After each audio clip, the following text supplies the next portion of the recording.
Assalamualaikum warahmatullahi wabarakatuh. Alhamdulillahil mushtaka wa bikal musta'an wa alaikal tuklan. Wa la hawla wa la quwwata illa billahil aliyyil azim. Ashhadu an la ilaha illallah wahdahu la sharika lah. وأشهد أن سيدنا محمدا عبده ورسوله اللهم صل وسلم على سيدنا محمد وعلى آله وصحبه وبارك وسلم أما بعد. Yang saya kasihi pengurusi majlis Tuan Haji Yunus, yang saya hormati pengurusi Haji Muhammad Rifai bin Haji Abdullah, yang saya kasihi penaung masjid Datuk Wira Haji Mustazah Haji Osman, yang saya kasihi penasihat masjid Datuk Haji Hassan Haji Ismail, ashabul fadilah, datuk-datuk yang saya kasihi sekalian, ahli jawatan kuasa Masjid Sa'ad ibn Abi Waqqas. Seterusnya tak lupa kepada ashabul fadilah, Tok Imam, Tok Bilal, Syekhuna, seterusnya tuan-tuan guru, para alim ulama, orang-orang besar kawasan ini, muslimin, muslimat, hadirin, hadirat yang dirahmati Allah sekalian. Pertamanya kita rafakkan setinggi syukur pada Allah, kerana sesungguhnya nikmat yang Allah kurniakan pada kita tak terhitung banyaknya. Wa in ta'uddu ni'matallah la tuhsuha. Kalau kamu nak hitung nikmat Allah, nescaya kamu tak akan terhitung betapa banyaknya nikmat Allah ini. Hadirin hadirat, muslimin muslimat yang dirahmati Allah, tidak terlalu lewat untuk kita bincang berkenaan dengan hijrah Rasulullah sallallahu alaihi wasallam.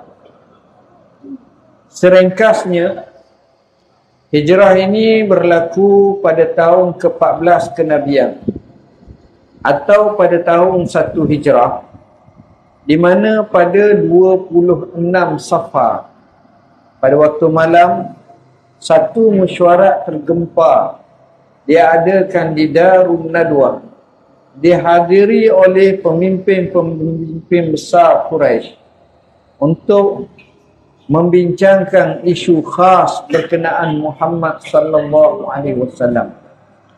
Hasilnya datang satu keputusan untuk bunuh Muhammad melalui pakatan semua kabilah-kabilah, dan pelaksanaannya dilaksanakan pada malam 27 Safar. Wa makaru wa makarallah wallahu khairul makirin. Mereka merancang, Allah merancang, dan Allah sebaik-baiknya. Makanya pada malam tersebut Nabi telah keluar, yakni malam 27 Safar, menuju ke Gua Sur dan bermalam di sana 3 malam bersama dengan Abu Bakar As-Siddiq. Diberi bantuan oleh anak Abu Bakar yang perempuan bernama Asma. Begitu juga dengan Abdullah. Begitu juga dengan hambanya yang bernama Amir bin Fuhairah. Selepas reda 3 malam, bermula 1 Rabiul Awal malam tersebut, maka Rasulullah sallallahu alaihi wasallam bersama dengan seorang petunjuk jalan yang terkenal bernama Abdullah ibn Arqid atau Uraiqid. Maka berjalanlah Rasulullah SAW sehingga sampai ke Usfan, sampai ke Khulais, sampai ke perkampungan Ummu Ma'bad, akhirnya sampai ke Juhfah, dan sampai di Quba selama 8 malam. Maka pada 8 Rabiul Awal Rasulullah SAW sampai di Quba. Kemudian Nabi berehat di situ lebih kurang dalam 4 hari, setengah kata 10, setengah kata 2 minggu. Kemudian pada 12 Rabiul Awal jatuh pada hari Jumaat, Rasulullah sallallahu alaihi wasallam keluar daripada Quba dan hampir waktu sembahyang Jumaat Nabi sembahyang di satu perkampungan, maka tempat Nabi sembahyang itu dinamakan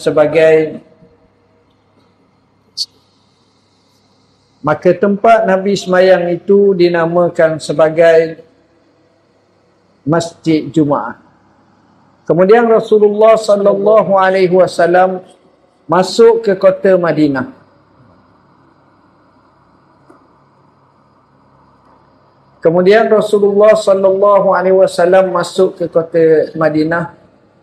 Maka selesailah hijrah Nabi. Persoalan yang dapat kita ambil iktibar ada beberapa. Pertama, apa makna hijrah? Hijrah ini berbeza dengan yang lain, di mana Rasulullah sallallahu alaihi wasallam pergi ke satu tempat ataupun orang lain pergi dari satu tempat ke satu tempat yang lain. Ada orang daripada Kelantan, Terengganu, Perlis, Kedah hijrah ke Melaka. Ada orang Melaka hijrah ke Johor. Sama ada kerana pekerjaan, sama ada kerana perkahwinan, sama ada kerana ikut salah satu pasangan, maka semuanya itu berlaku. Ini maknanya pindah. Dan walaupun diistilahkan sebagai hijrah, tetapi di sana berbeza dengan hijrah Nabi yang disebut kepada Allah dan Rasul. Faman kanat hijratuhu ila Allah wa Rasul. Inilah yang telah dipilih oleh para sahabat. Jadi hijrah ni tuan-tuan, maknanya kerana Allah, untuk Allah, semata-mata lillahi ta'ala. Ini hijrah. Dan ini telah dipamerkan oleh Rasulullah SAW dan sahabat-sahabat. Jadi hijrah ini mahal dalam hidup. Kita sewajarnya fikir, apakah kita perlu hijrah? Jawab dia perlu. Sebab itu kalau kita tengok, hijrah kepada Allah dan Rasul tidak bermakna kita hijrah tubuh badan. Kerana disebut la hijrata ba'dal fathi walakin jihadun wa niyah. Hijrah tidak akan berlaku selepas pembukaan kota Mekah pada lapang hijrah. Tapi yang ada adalah jihad dan juga niat. Memaknakan kepada kita hijrah yang hendak kita lakukan. Terutamanya zaman kita ini, berdasarkan hadis, wal muhajiru man hajara ma nahallahu anhu. Orang yang berhijrah sebenar ialah orang yang berhijrah dengan meninggalkan apa yang Allah larang. Jadi mujahadatun nafsi, mujahadah lawan perkara ini sukar. Kadang-kadang kita tengok kita rebah, maka dengan sebab itu kita diajar untuk bertaubat, beristighfar. Kita kena lawan dengan sungguh-sungguh. Hijrah ini natijahnya kemenangan. Membaca sejarah orang yang berhijrah, mereka berjaya dalam hidup. Tetapi orang yang berada dalam satu kepompong yang sama, biasanya mereka ini sukar meniti kejayaan dalam hidup. Anak-anak kita yang berjaya, dia akan pergi Kuala Lumpur, ke bandar besar, ke luar negara, mencari kerja. Dan bila dia pulang, kita rasa di kampung kita betapa berjayanya dia. Saya bertemu ramai anak-anak Malaysia di luar negara yang dipanggil sebagai diaspora, yang bekerja di Bahrain, di Emirates, di Arab Saudi, di Jordan, bahkan di negara-negara lain. Dan kita nampak mereka berjaya, mereka senang, mereka nampak ada punca pendapatan yang selesa. Ini maknanya mereka sanggup berhijrah, berkorban apa sahaja. Jadi si kita nak berjaya mesti dengan kita hijrah. Kedua, Nabi walaupun dia benar, dia nak hijrah, dia ada perancangan, dia ada strategi. Sebab itu dia atur tempat tidurnya oleh Sayyidina Ali, bawa bersamanya Abu Bakar, bekalan dibawa oleh Asma, sehingga berjayanya misi tersebut. Apa-apa yang kita nak lakukan, bila kita ada buah fikiran yang baik, kita kena ada tekad yang kuat, kita kena ada matlamat yang jelas, kita kena ada strategi. Bak kata orang Arab, in kunta za ra'yin fakun za azimatin fa inna fasadar ra'yi anta taraddada. Kalau kamu ada fikiran yang baik, sertakan dengan semangat dan tekad yang kuat. Rosaknya fikiran, selalu keluk-keluk tak stabil. Ini bala, tuan-tuan. Kenapa kita tak berjaya? Kita tidak ada istiqamah. Kenapa kita tak berjaya? Kita tidak memutuskan dengan putusan yang kuat. Kenapa kita tak berjaya? Kita rebah dek kerana sedikit ujian. Kenapa kita tak berjaya? Sebab kita cepat putus asa, cepat fed. Orang zaman dulu dia tak buat macam tu. Dia berjaya, kita tengok track record dia cukup baik. Nombor 3, dalam hijrah kita tak boleh keseorangan. Kita perlu ada pembantu yang setia. Maka Rasulullah SAW telah pilih Abu Bakar. Abu Bakar, di mana Nabi cakap dengan Abu Bakar, pergi rumah Abu Bakar dalam situasi orang sedang tidur tengah hari. Orang Arab tak berjalan tengah hari. Jadi dia bagi tahu kepada Abu Bakar, innallaha qad azina li bil hijrah. Sesungguhnya Allah Subhanahu wa taala izinkan aku hijrah. Maka Abu Bakar menjawab, as-suhbatu ya Rasulullah. Saya nak bersahabat dengan kamu. Sini timbul, tuan-tuan. Peri pentingnya kita cari sahabat. Sahabat yang setia. Sahabat yang jujur. Sebagai contoh, binalah sahabat itu dengan bini kita dulu, dengan suami kita dulu. Allah sebut dalam Quran, yauma yafirrul mar'u min akhi wa ummihi wa abi wa sahibatihi wa bani. Hari akhirat semua pakat lari semua. Dengan abah, dengan mak dia lari. Dengan saudara dia pun dia lari. Dengan sahabat perempuannya dan anaknya. Siapa sahabat perempuan? Isterinya. Wa sahibatihi wa bani. Maknanya, bila kita boleh bina sahabat, ini penting. Siapa itu sahabat? Sahabat ni dalam bahasa mudah, sebagaimana yang disebut oleh Ibnu Athaillah As-Sakandari dalam kitabnya Hikam, khairu man tashabu man yadulluka 'ala Allahi maqaluhu wa yunhiduka halu. Sebaik-baik orang yang kamu nak bersahabat dengannya, dia selalu menunjukkan kamu ke jalan Allah. Dia tunjuk, kat ni kena buat. Kalau boleh jom kita semayang dulu. Ada hubungan dengan Tuhan. Lama kita tak belajar ilmu. Jom kita pakat pergi Mekah ramai-ramai. Jom pakat begini. Jadi akhirnya telah membina satu suasana yang baik yang menjadikan kehidupannya jauh lebih baik. Allah Subhanahu wa taala mengajar kepada kita suruh cari sahabat yang menunjukkan kita kepada jalan. Kedua, kata Ibn Athaillah, wa yunhiduka haluhu. Kita tengok keadaan dia menyebabkan kita jadi semangat. Contoh, kita makan nasi tak semangat sangat.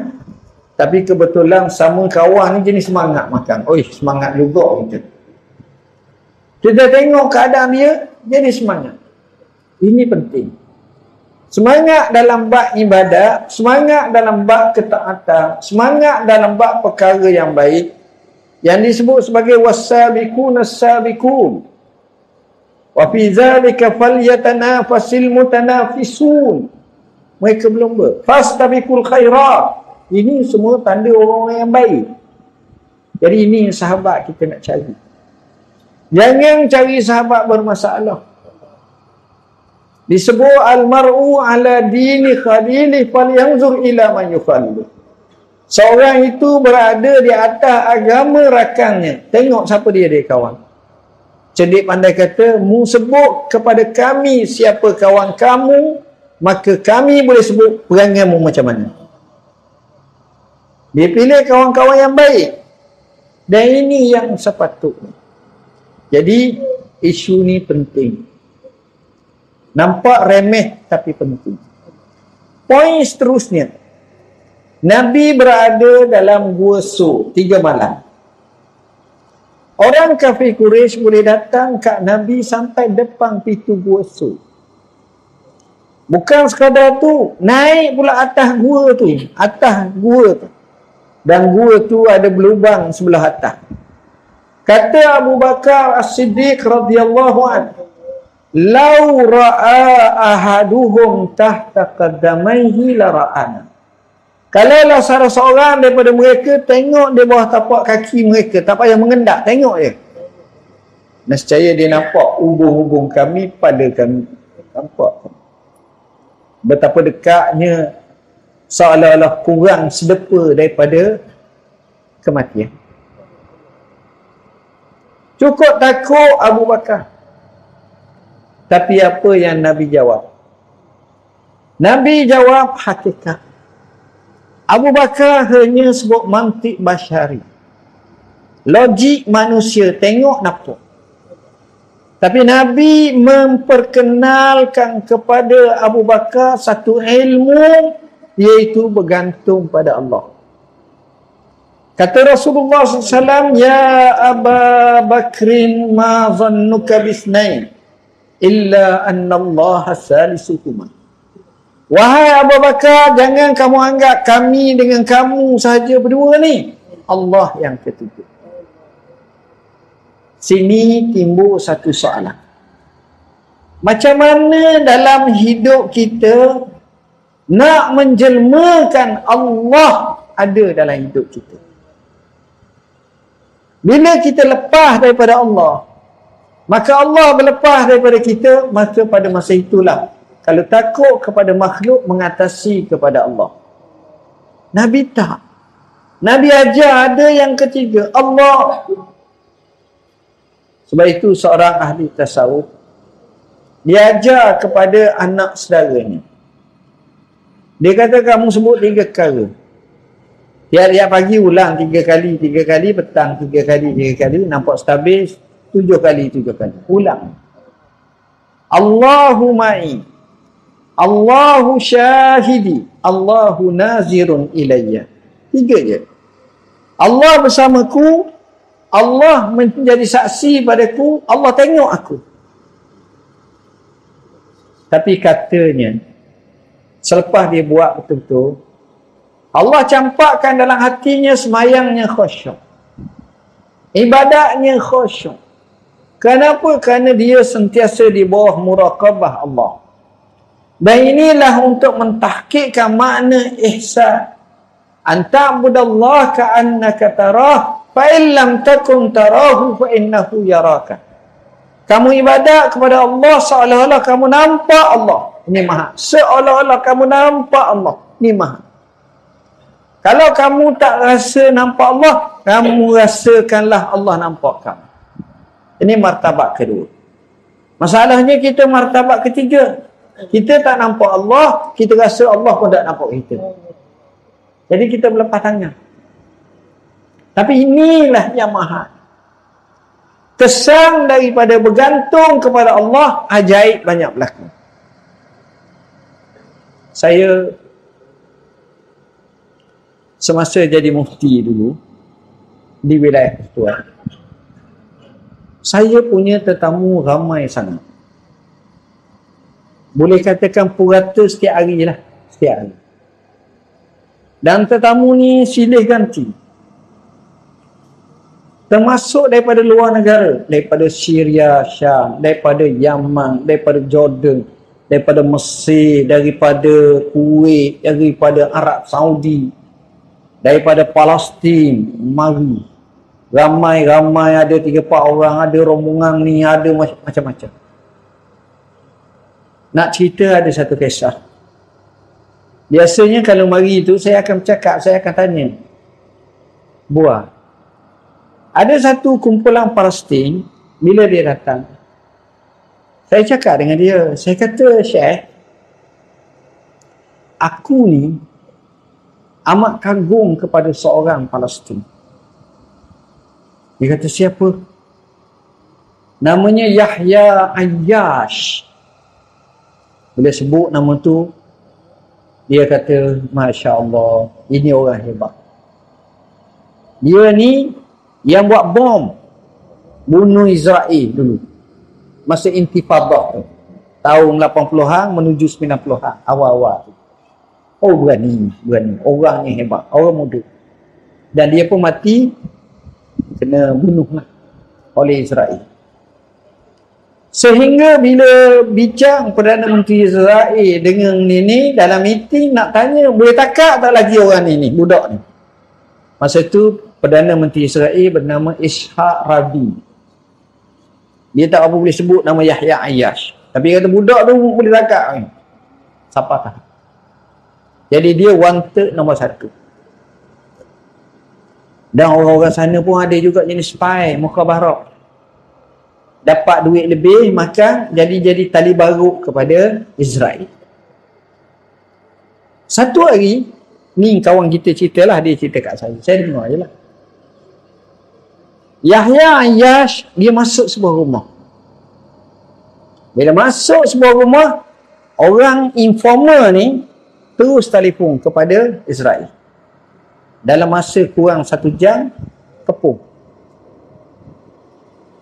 Jumlah batalion ramai mari. Kepung. Dia akan mengecil sampailah keliling rumah. Kemudian buat announcement, keluar. Dia sebut macam itu, tak keluar pastu dah. Akhirnya dah lama mereka pun ambush masuk dalam rumah. Bila masuk dalam rumah, mereka tengok kosong. Tak ada apa. Cari belakang katil, bawah bilik, dalam bilik air, tepi ni, dapur gini, kosong. Dan mereka kata orang ni syaitan. Macam mana boleh hilang begitu? Kawan cerita, kami tanya dia, macam mana kamu lari? Dia kata, aku tak buat apa-apa. Aku hanya sembahyang, aku hanya doa. Bismillah, tawakkaltu ala Allah, la haula wa la quwata illa billah. Aku keluar. Dan mereka tak nampak aku pun. Aku keluar macam biasa. Aku tengok mereka duduk kepung.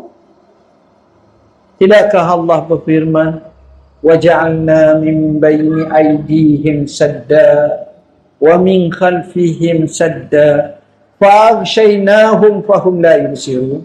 Betul. Sebab mereka ni ada Allah. Nampak Allah, yakin kepada Allah.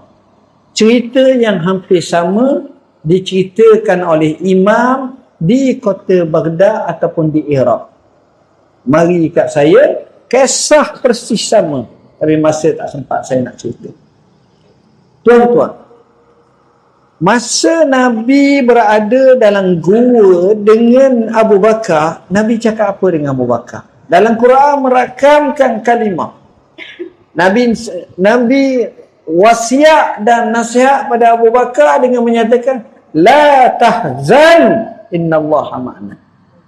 Jangan kamu duka cita, Allah bersama kita. Duka cita, satu kalimah yang sentiasa singgah dalam kehidupan kita. Balanya, apabila kita tak kawal perkara ini, dia menjadi stres. Dia menjadi depression. Dia menjadi kemurungan yang melampau. Dan dia menuju kepada gila. Dia menyebabkan unstabil. Dia menyebabkan nak bunuh diri. Cerita ni banyak kisah. Seorang mufakir Islam terkemuka dunia, almarhum Syekh Muhammad Al-Ghazali, orang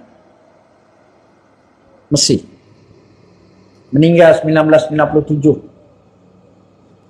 Syekh Muhammad Al-Ghazali rahimahullahu ta'ala, dia ada satu buku dia tajuknya Jaddid Hayataka, perbaharulah hidupmu. Dalam buku tersebut dia menukilkan pandangan daripada seorang tokoh ahli falsafah barat. Ahli falsafah barat ni namanya Daniel Carnegie.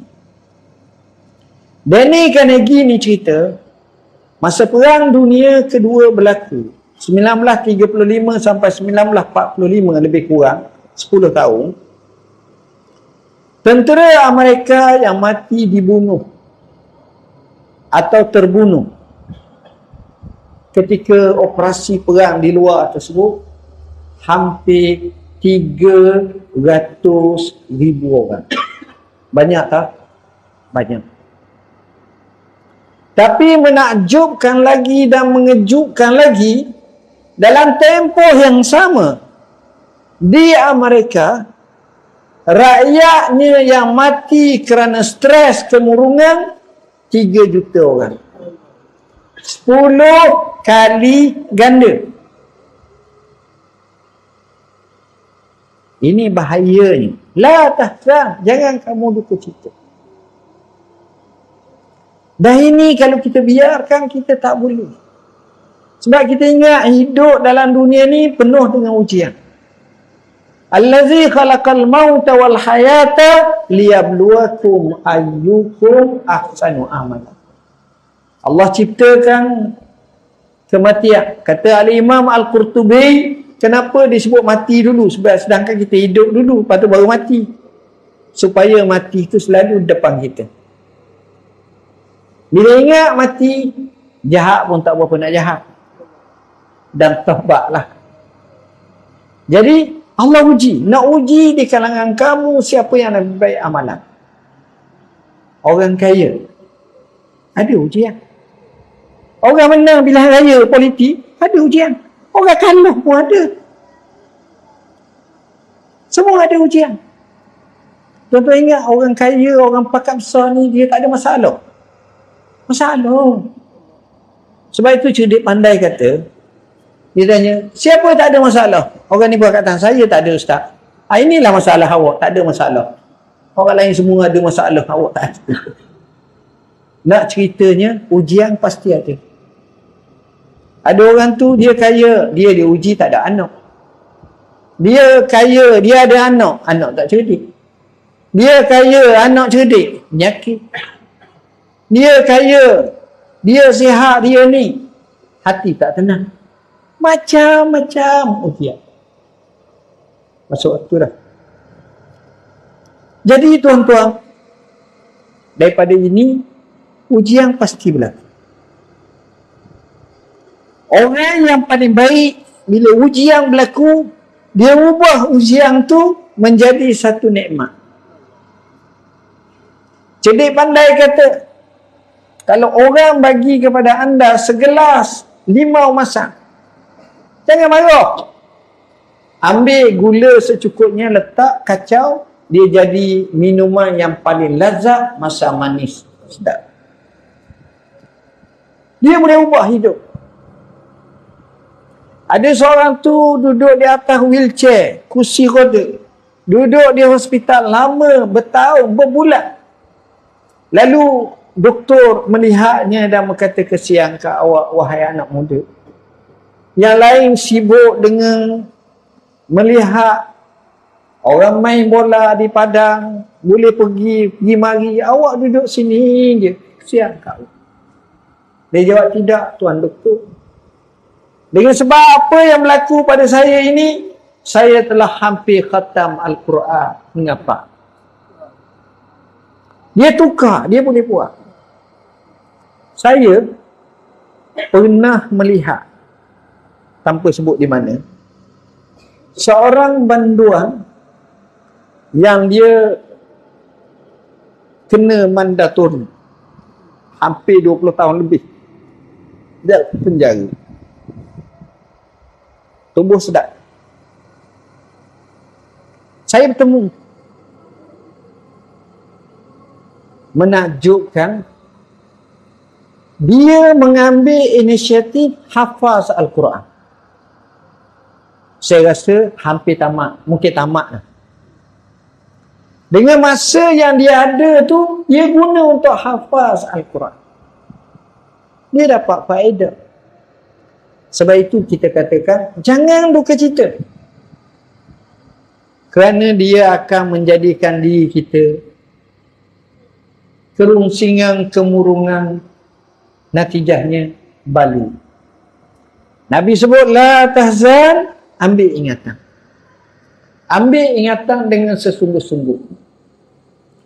Poin yang seterusnya.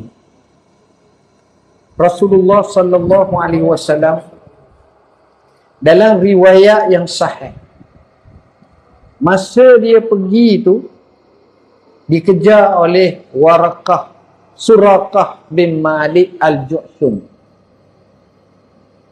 Suraqah ni tuan-tuan, setengah riwayat kata bila Rasulullah terlepas, orang kafir Quraisy tawarkan, siapa yang boleh bawa Rasulullah Muhammad hidup atau mati, dia akan dapat 100 ekor unta. Artinya jadi kaya serta-merta. Tiba-tiba datang satu kafilah, rombongan dagangan dari tempat lain masuk kota Mekah. Orang Mekah tanya, mu ada nampak tak macam ada orang yang lari, yakni Muhammad? Rombongan ni kata nampak. Bila nampak orang kerumun ramai, mereka tanya kat mana, dia pun sebut jalan menuju gini. Bila sebut macam itu, salah seorangnya namanya Suraqah. Suraqah tahu itu benar, tapi dia cakap dengan orang ramai, bukan, tak payah percayalah dia, sebab aku tahu dah gini. Dia cuba meredakan orang supaya tak percaya. Akhirnya bila dia tahu orang tak percaya semua, tujuannya dia boleh makan seorang. 100 ekor tu tak payah bagi. Ramai payah pula. Apa yang dia buat? Dia pergi dekat dengan Kaabah. Di Kaabah zaman tu patung berhala banyak.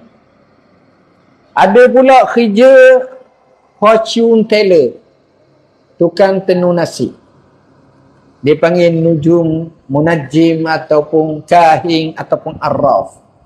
Yang Nabi sabda, man atta kahinan aw arrafan fasaddaqahu bima yakun faqad kafara bima unzila ala Muhammad. Wa fi riwayatin lam tuqbal salatuhu arba'ina lailah. Maksudnya, siapa yang datang kepada tukang tilik nasi, percaya Allah, dia telah kufur dengan apa yang dibawa oleh Muhammad. Dan riwayat yang lain, Tuhan tak terima ibadat dia 40 malam, 40 hari.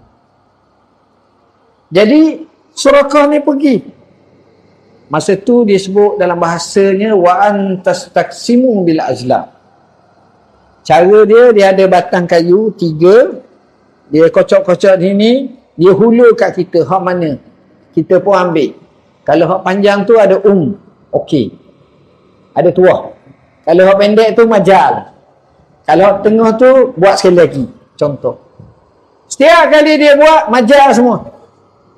Walaupun benda tu kita tak percaya, majal tak jadi. Tapi kerana nak sangat, dia balik ke rumah, dia royak kat bini dia, dia heret kuda dia dari belakang rumah supaya orang tak sedar apa yang dia buat. Kemudian dia pecuk kuda, dia tengok Muhammad. Dalam riwayat menyebut, saya sebut dalam buku ni, kitab ni Garis Masa ni buku yang terbaik berkenaan dengan sirah. Apa yang dia kata? Kuda dia terjerlus. Ada kata sampai kepada perut. Kuda tu, kaki tu terjerlus sampai kepada perut. Tak boleh gerak. Kalau Rasulullah SAW nak, dia boleh pakat dengan sahabat dia, bunuhnya. mati. Seorang lawan dengan 5 orang, 4 orang, 3 orang. Lawan sama seorang pun tak boleh. Tapi Nabi bebaskan dia. Dan dia menjadi penutup jalan, dia kata tak ada. Akhirnya dia pun masuk Islam. Tapi kelewatan. Nabi pernah kata, wahai Suraka, kamu nak tak gelang kebesaran Raja Parsi itu disangkut pada tangan kamu? Setengah kata mahkota kerajaan Parsi itu dapat diletak di kepala kamu. Dia kata nak. Tuan-tuan, cakap ni dalam satu situasi yang kalau kita zaman sekarang ni semua tak percaya. Kita mungkin akan berkata, ya Muhammad, kamu sendiri nak kena kejar. Mu nak cakap kerajaan Parsi, empire. Oi. Kamu nak pergi Yathrib atau nama lama bagi Madinah. Mu tak tahu kala lagi apa benda berlaku pun. Apa jaminan? Bahasa kita pilihan raya pun tak ada lagi. Tak ada apa benda lagi. Kamu nak cakap sebuah kerajaan besar dan kamu boleh kata macam tu. Ini apa makna? Makna Nabi ni dia mempunyai azam yang kuat. Nabi ni dia mempunyai akal yang besar. Nabi ini dia mempunyai himmah yang tinggi. Nabi ini mempunyai cara penglihatannya yang jauh sangat. Itu beza kita. Jadi tuan-tuan, orang macam ni, orang ni lah orang yang layak jadi pemimpin. Nabi nak ajar kita biar jadi akal besar. Malik bin Nabi pernah berkata, Malik bin Nabi ni seorang mufakir Islam, ahli fikih Islam. Lebih kurang dalam 70 tahun lepas. Beliau berkata, uqulun arba'. Manusia ni ada 4 jenis akal. Pertama, aklun kabir, akal besar. Kedua, aklun saghir, akal kecil. Yang ketiga, aklun marid, akal sakit. Yang keempat, aklun tabi'i, akal biasa. Jadi, kita boleh tengok, kita duduk pada akal mana? Akal pertama sebagai contoh, akal kecil.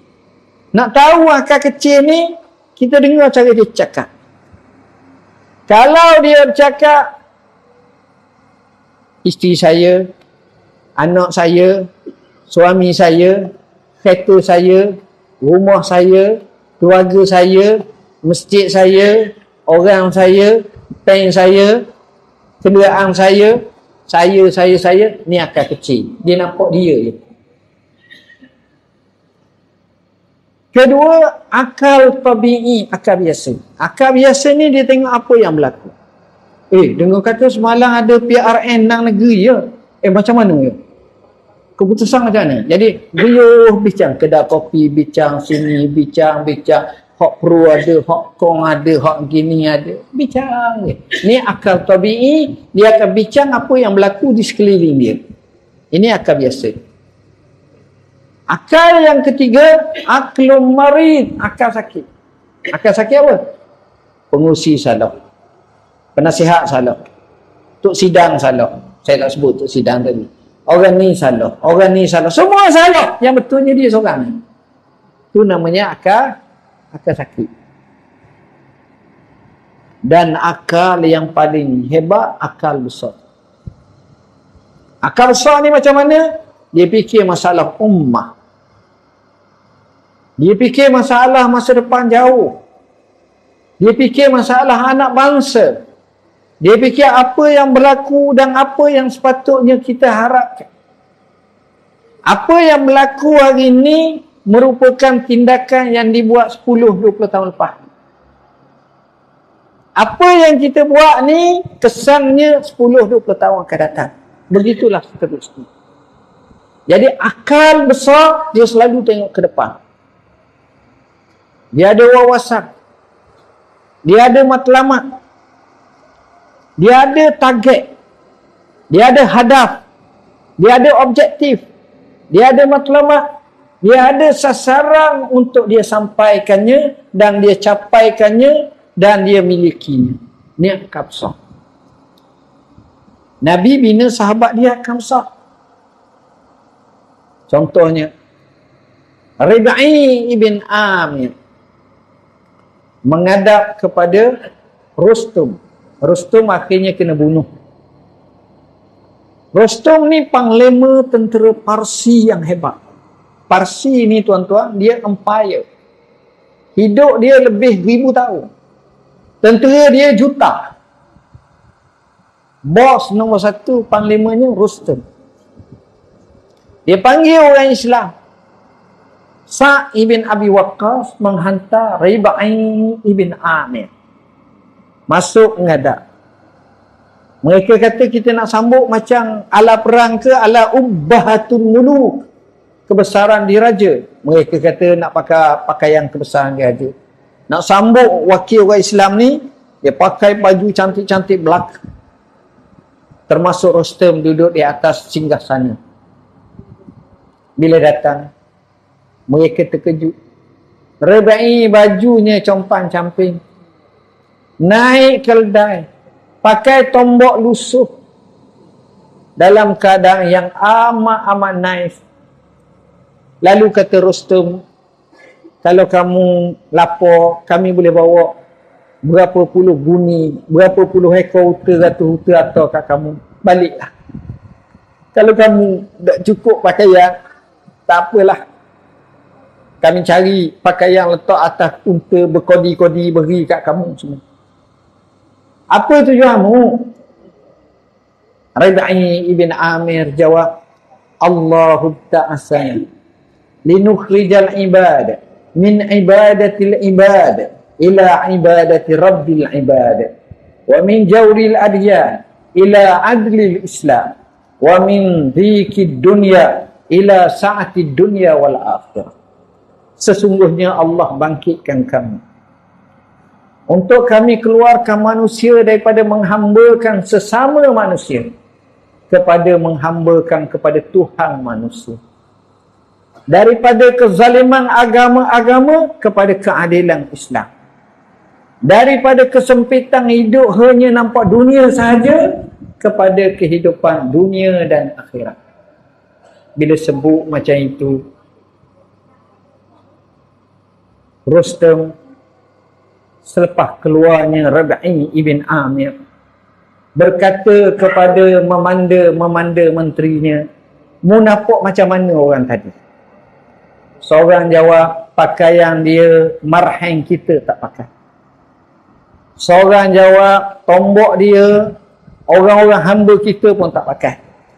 Seorang jawab, dia punya keldai dia pakai miskin kita pun tak naik. Hina, condemn, kata macam-macam.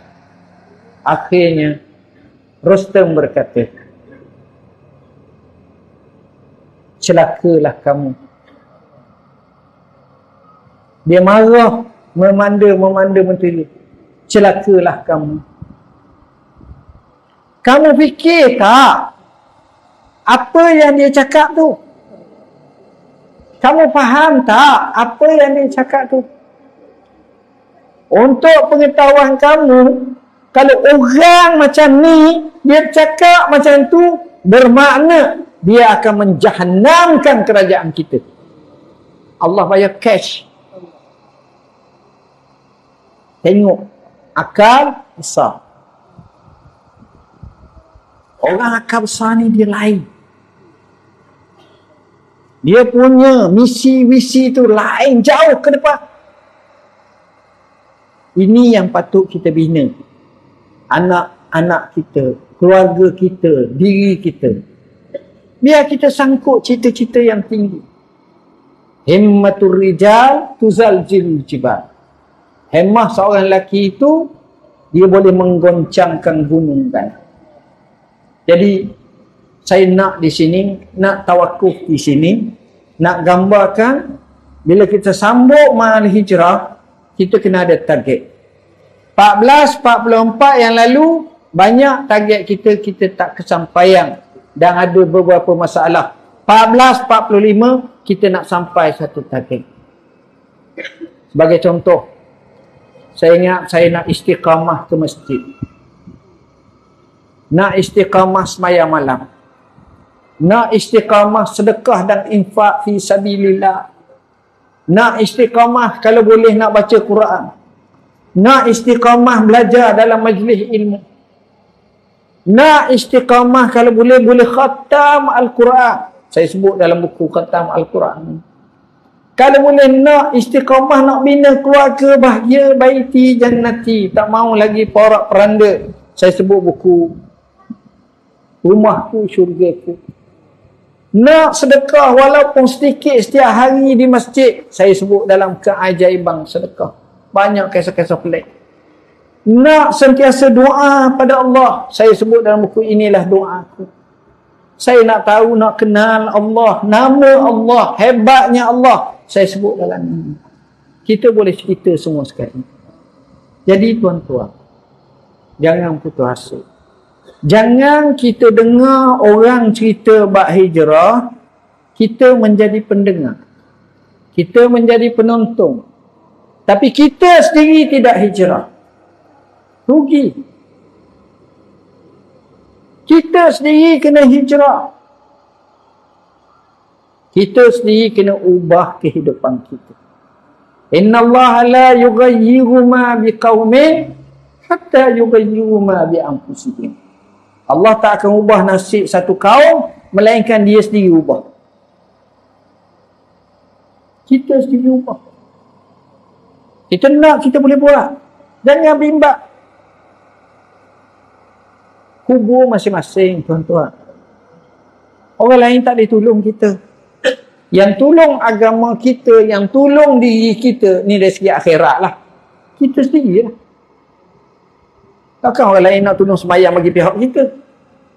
Kita. Jadi buatlah yang seterbaiknya. Saya rasa sekadar itulah yang dapat saya sampaikan. Mudah-mudahan ia memberi manfaat kepada kita semua. Dan insya-Allah saya doakan semoga Masjid Sa'd ibn Abi Waqqas sesuai dengan namanya benar-benar dapat menjunjung hadis Nabi SAW. Nabi nasihat kepada Sa'd bin Abi Waqqas, ya Sa'd, atib mat'amaka tustajab da'watu. Wahai Sa'd, kalau kamu nak doa kamu mustajab, maka perelokkanlah makanan kamu, nescaya pasti doa kamu mustajab. Dan dikatakan Sa'd bin Abi Waqqas doanya amat-amat mustajab, salah seorangnya. Jadi sekadar itu, aku qauli hadza wa astaghfirullahal azim li wa lakum. Mohon maaf bahasa yang saya guna kurang sesuai, sikit terkasar dan tidak menasabah untuk khalayak orang-orang sini. Mohon maaf banyak-banyak. Sekian aku qauli hadza wa astaghfirullahal azim li wa lakum. Wassalamualaikum warahmatullahi wabarakatuh.